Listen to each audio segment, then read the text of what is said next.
Contraindicação da ventosterapia. Você sabia que existem 2 tipos de contraindicações da ventosterapia? Se não, assista esse vídeo até o final, porque nele eu vou te ensinar a diferença entre esses 2 tipos, para você evitar ter erros aí na hora de tratar doenças que, em hipótese nenhuma, pode usar a ventosterapia. Esse vídeo vai te ajudar a evitar ter muita dor de cabeça aí nos seus atendimentos. Vamos lá? E se você não me conhece, muito prazer, meu nome é Rafael Prado Paz, eu sou fisioterapeuta, mestre em medicina chinesa e há mais de uma década eu trabalho como ventosterapeuta e desenvolvi aí o método padrão ouro da ventosterapia. Agora que você já sabe quem eu sou, vamos para as explicações.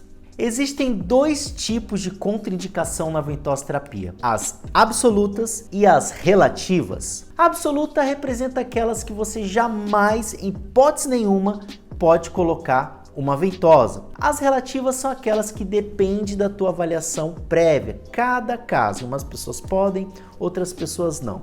Você que vai avaliar. A seguir eu vou te dar alguns exemplos de cada uma para que fique bem claro para você quando é absoluta e quando é relativa. Vamos lá? Contraindicações absolutas. Por exemplo, um paciente inconsciente, dormindo, um paciente com febre, um paciente que estiver ali com ferimentos graves abertos, jamais você pode colocar em cima do ferimento ou na pele com alergia, jamais no abdômen de uma gestante, nem no seio de uma gestante, tudo bem? Um paciente com tuberculose na fase contagiosa você também não pode colocar. Um paciente com distúrbios mentais agudos em surto, você também não pode pegar uma pessoa surtada e tentar fazer a ventosterapia, ok? Pacientes com insuficiência cardíaca. Imagina a situação, a pessoa chega para você e fala assim: nossa, tô com uma dor horrível no peito, vindo pra nuca, irradiando pro braço, falta de ar, passando mal. Você não vai pegar essa pessoa e falar: deixa eu tentar uma ventosterapia, se der tudo certo, ok, se não te levo para emergência. Não faça isso, tá? Leva direto para emergência. Outra situação, a pessoa tá lá convulsionando. Convulsiona, cai no chão. Entorta a língua para dentro. Você não vai tentar pôr uma ventosa na boca da pessoa para desenrolar a língua dela. Então, pacientes convulsionando, você também não deve colocar a ventosterapia, tá? Então, são casos assim bem óbvios, mas é importante que eu diga mesmo o óbvio, ok? Mas tem uma situação de uma contraindicação absoluta que você deve prestar bastante atenção agora. Se trata dos pacientes muito graves. Tendo uma coisa, a ventosterapia, ela movimenta sangue e energia da pessoa, ativa nervos, ativa o sistema nervoso central e faz um bocado de reações metabólicas. Ou seja, a ventosterapia gasta energia da pessoa, nem que seja pouca, mas gasta, ou pode gastar muito também, dependendo da técnica. Então, se você tem uma pessoa muito grave, o que seria isso? Uma pessoa que está ali com a sua vida por um fio, numa situação que ela está ou com uma doença muito grave, avançada, estágio final,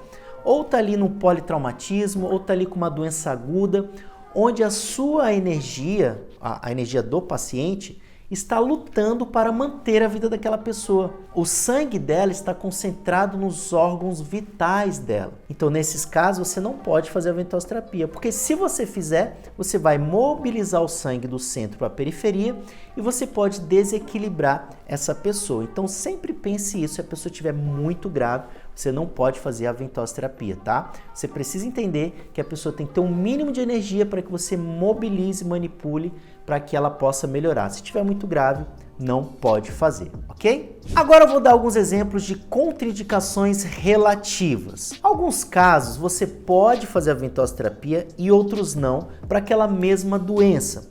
Por exemplo, diabetes. Vamos lá, imagina um paciente que está com diabetes em estado grave. O que quer dizer isso? Já teve amputação, né? Aquele diabetes com obesidade, que não faz atividade física, não cuida da sua alimentação, não toma medicação, não cuida da sua glicose, esse paciente é contraindicado, você não vai fazer a ventosa. Agora, aqueles diabéticos que controlam a glicemia, alimentação, atividade física, né, não tem ali ferimentos, amputações, nem nada, aí você entende que aquela pessoa tem condições de fazer uma ventosa ali sempre leve, suave, ok? Então, tome bem cuidado com isso. Outra contraindicação relativa são gestantes. Eu falei que nunca no abdômen e no seio, certo? Porém, será que eu posso fazer ventosterapia em uma gestante? existem algumas observações importantes aqui. Provavelmente você já conheceu alguém que infelizmente teve algum aborto espontâneo natural. E se você parar para pensar, essa pessoa que você talvez conheça perdeu essa criança nos 3 primeiros meses, porque estatisticamente é muito comum as mulheres perderem os filhos nos 3 primeiros meses, né? Dentro das que perdem, normalmente é dentro dos 3 primeiros meses. Então, se você fizer uma ventosterapia nesses 3 primeiros meses e essa mulher vir a perder esse filho por qualquer motivo, ela pode sugestionar que a ventosterapia interferiu nesse aborto espontâneo. Não existe nenhum trabalho científico que comprove que a ventosterapia seja abortiva, mas também não existe nenhum que não comprove. Então, para a sua própria proteção como profissional, se aquela mulher relatar que está grávida, primeiro trimestre da gestação, não faça ventosa, faz massagem, faz outra coisa, mas não ventosa, ok? Mas, a partir do 2º trimestre e principalmente no último trimestre, a ventosterapia é super indicado para gestantes, tá? Lembrando que sempre em parâmetros suaves e pouca pressão em pouco tempo, tá? Mas depois eu falo um pouco mais sobre esses parâmetros com você. Outro caso relativo são pacientes oncológicos, ok? Lembra que eu falei que existe aquela situação que a pessoa estiver muito grave e você não pode fazer a ventosa? Então, já pensa aí, se o paciente oncológico estiver no estado terminal, se estiver fazendo a quimioterapia entre o 7º e o 14º dia da quimioterapia, se ela estiver muito debilitada, você não deve fazer a ventosterapia para deixar o corpo dela se cuidar, ok? Então, entre o 7º e o 14º dia da quimioterapia, não pode fazer. E pessoas com câncer muito avançado, você jamais deve colocar a ventosa em cima do tumor principal, ok? E você tem que tomar esses cuidados. Mas, será que uma pessoa que tem câncer ou tem problemas emocionais, tem dores no corpo? Obviamente que tem. Então, em locais que não são o tumor primário, você pode fazer a ventosterapia. Obviamente que você não vai tratar a causa do câncer ali inicial, o tumor, enfim, com a ventosa, mas você vai trabalhar a parte emocional, o equilíbrio geral e a melhora do sono, principalmente dessa pessoa. Então você vai poder fazer com pacientes oncológicos aí que estão com uma certa vitalidade, né, que não estão em estado terminal nem muito grave, ok? Existe outra contraindicação que é muito interessante eu estar falando aqui para vocês. São sobre os parâmetros da ventosterapia. Existem parâmetros do método THS, quem não conhece, dentro do padrão ouro, são técnicas de tonificação T, harmonização H e sedação S. Esses parâmetros eu explico muito bem dentro do método padrão ouro da ventosterapia. O que são eles? São parâmetros de tempo e pressão. Ou seja, você jamais pode estar sedando uma pessoa que você deveria estar tonificando.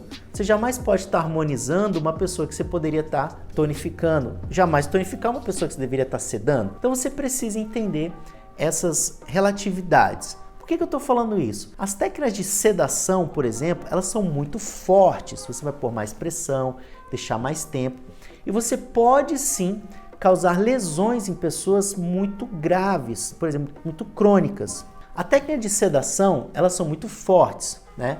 E você pode sim trazer certos problemas se você usar técnicas de sedação em pessoas muito crônicas, muito deficientes. O que eu quero dizer com isso? Você precisa entender os parâmetros da ventosterapia padrão ouro para que você aplique corretamente para cada situação. Um paciente que precisa de tonificação são pacientes mais frágeis, com problemas mais crônicos, mais deficientes de energia, né? Então você vai usar técnicas suaves de tonificação. Pacientes com mais energia sem doenças, que é apenas o equilíbrio de harmonização, você vai usar um pouquinho mais de pressão e tempo. Já os pacientes fortes no esporte, atléticos, você já vai usar técnicas mais fortes de sedação. Se por acaso você não está entendendo isso que eu estou falando, tome muito cuidado, porque se você usar técnicas fortes em pessoas muito crônicas e deficientes, você pode causar reações adversas como vermelhidão excessivo,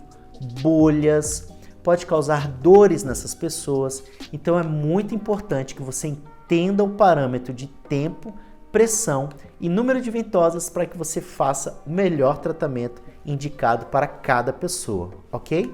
Usar parâmetros errados podem trazer problemas muito chatos no seu atendimento, como manchas graves, bolhas e até necroses. Mas eu farei um vídeo explicando mais profundamente sobre esses parâmetros para ensinar você, profissional, a aplicar a ventosterapia nos seus pacientes seguindo as normas do método padrão ouro da ventosterapia. Dessa forma, além de evitar complicações clínicas, você vai ter melhoras nos resultados terapêuticos nos seus atendimentos.